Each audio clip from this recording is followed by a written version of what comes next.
The deadliest being on the planet. A war has been raging for billions of years, killing trillions every single day, while we don't even notice. The war is fought by the single deadliest entity on our planet, the bacteriophage, or phage for short.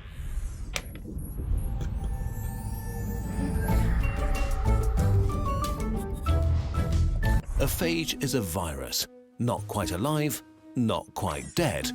Also, they look as if someone made them up. Oh god, oh god. Their head is an icosahedron, a sort of dice with 20 faces and 30 edges. It contains the genetic material of the virus and often sits on a long tail that has leg-like fibers. They always felt like aliens. There are more phages on Earth than every other organism combined, including bacteria. Wow. And they are probably everywhere living things exist.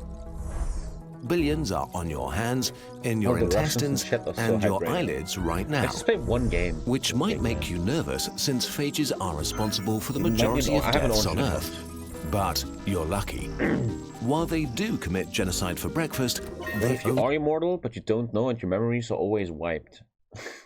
What they call? I need to smoke a blunt to talk to you, bro. Kill bacteria. Up to 40% of all bacteria in the oceans are killed by them every single day. But phages also have major flaws. Like any other virus, phages need a host to survive and reproduce.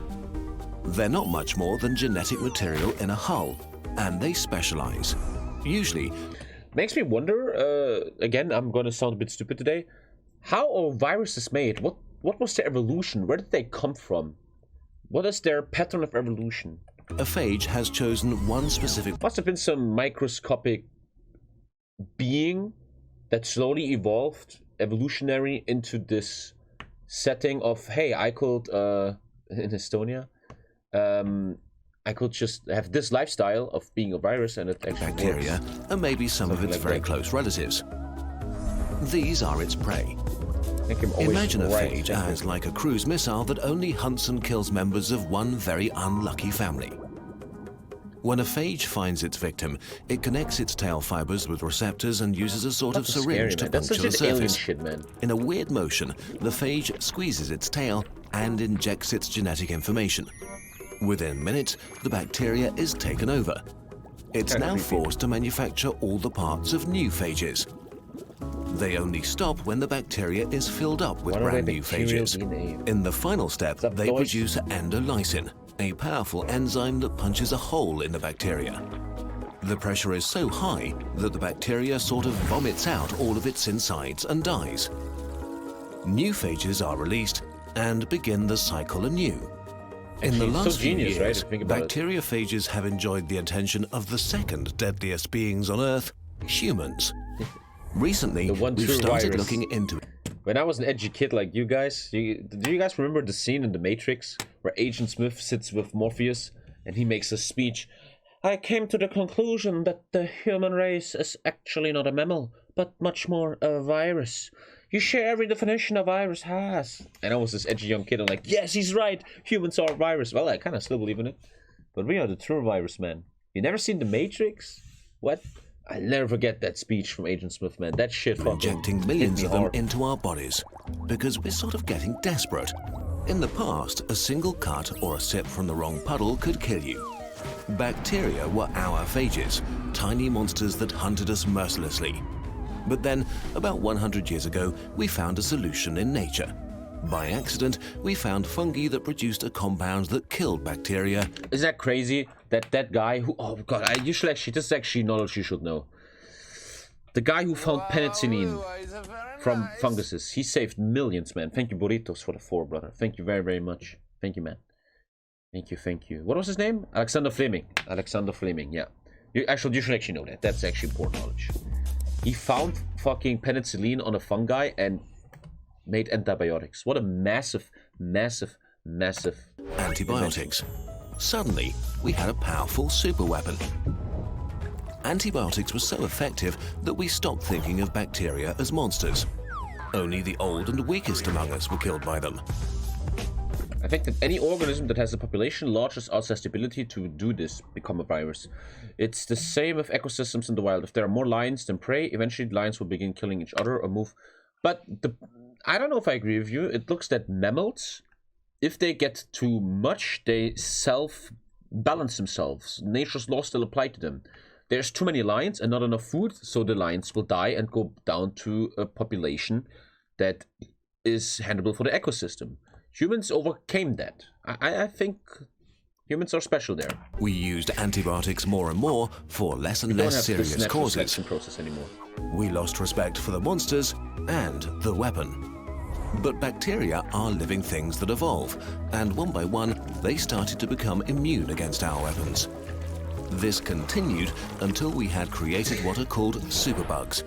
Bacteria immune to almost everything. That shit is so scary. I had a case in my family where someone died from this. I wasn't connected to her. She was the cousin of my grandpa, Tante Liesel, Aunt Liesel. She broke her hip because she fell in the kitchen. And what I'm about to say happens every day so much. If you know a hospital lifestyle, you know this is the truth. And she went to the hospital and they gave her surgery and she died from getting a super bacteria in the hospital. She had an open wound. The hospital didn't have enough what's that word I'm looking for? Sterileness. And the bacteria went into her and she died from that. It kills so many people every year, man. You have no idea, man. That shit is so scary. When your grandma falls, that's not the bad part. It's literally we're reaching a point in society. I'm not kidding this. Talking to nurses and stuff that I used to know. Sending your grandma or grandpa to a hospital is a huge threat to them.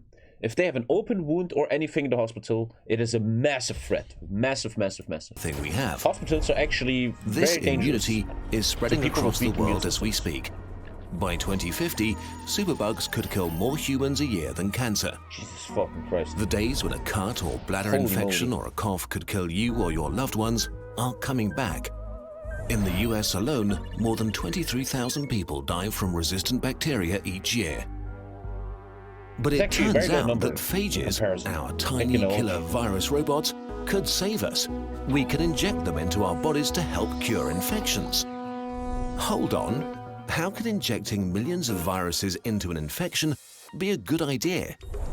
Phages are very, very specialized killers of... Makes you hope though, because sometimes I have this weird belief that one day the human race will have nanotechnology, meaning we make tiny little machines that kill all this stuff.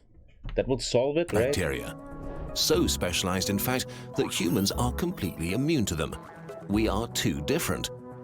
We encounter billions of phages every day, And that's how super viruses like Corona are made. I was reading up on this. A lot of viruses cannot go into human cells. It is not possible. But, and this now I kind of know what I'm talking about. I think I'm not wrong here. I read about this shit very often. But we are now at a point on Earth where the human race is heavily exposed to these viruses. If you look, for example, the food industry, China, for example, they are around animals, animal blood, and very unhealthy and unhygienic situations all day long. So the human cell, for example, of that Chinese person that made Corona has been attacked by animal viruses that actually are not compatible with humans every single day, millions of times, and at some point, something happens. One of the animal viruses makes it inside a human cell and creates Corona, SARS, what else? BSA, all that stuff. That shit is heavily dangerous and will happen in the next 50 years a lot. 100% this will happen more and more. Just politely ignore because we are giving these viruses a lot of chances like to connect with human cell. Killing everything, even the good bacteria in our intestines that we don't want to harm. Phages are like guided missiles that only attack what they're supposed to. Wait a minute, if we use phages to kill bacteria, won't bacteria develop ways of defending themselves? Well, it's more complex than that. Phages evolve too. There has been an arms race between them and bacteria for billions of years, and so far they're doing great. This makes phages smart weapons that are constantly getting better at killing. But even if bacteria were to become immune against our phage, we still might be able to win. It turns out that in order to become resistant to even just a few species of phages, bacteria have to give up their resistance to antibiotics. Oh. We might be able to trap them in a catch-22. That's true. That would be massive for the human race. This has already been successfully tested with a patient who had no other hope left. The bacteria Pseudomonas aeruginosa, one of the most feared bacteria, infected the man's chest cavity. They are naturally resistant to most antibiotics and can even survive in alcoholic hand gel. Isn't that After scary, years man? of suffering, a few thousand phages were directly inserted into his chest cavity together with antibiotics the bacteria were immune to. After a few weeks, the infections had completely disappeared. Dude, I have so much respect for the people that come to these conclusions. These doctors, these medical people that find these solutions. I have so much respect. What fucking... The world is full of dumb motherfuckers, man. We see it every day on Twitch shit. But these people are so Unfortunately, this treatment is still experimental, and pharma companies are still reluctant to invest the necessary billions in a treatment that has no So in the end, we can't treat people because pharma companies don't see money in it. official approval yet. But things are finally changing. In 2016, the largest phage clinical trial to date began, and phages are getting more and more attention. And these people are so important. That's why I always talk about technocracy. These people should get so much more from society. In my opinion, society should show so much more respect to scientists that do this stuff. These people deserve so much more, man. So much more. And we better get used to it, because the era in which antibiotics have been our super weapon is drawing to a close. It might be a weird concept, but injecting the deadliest being on planet Earth directly into our bodies could save millions of lives. The first hour's over.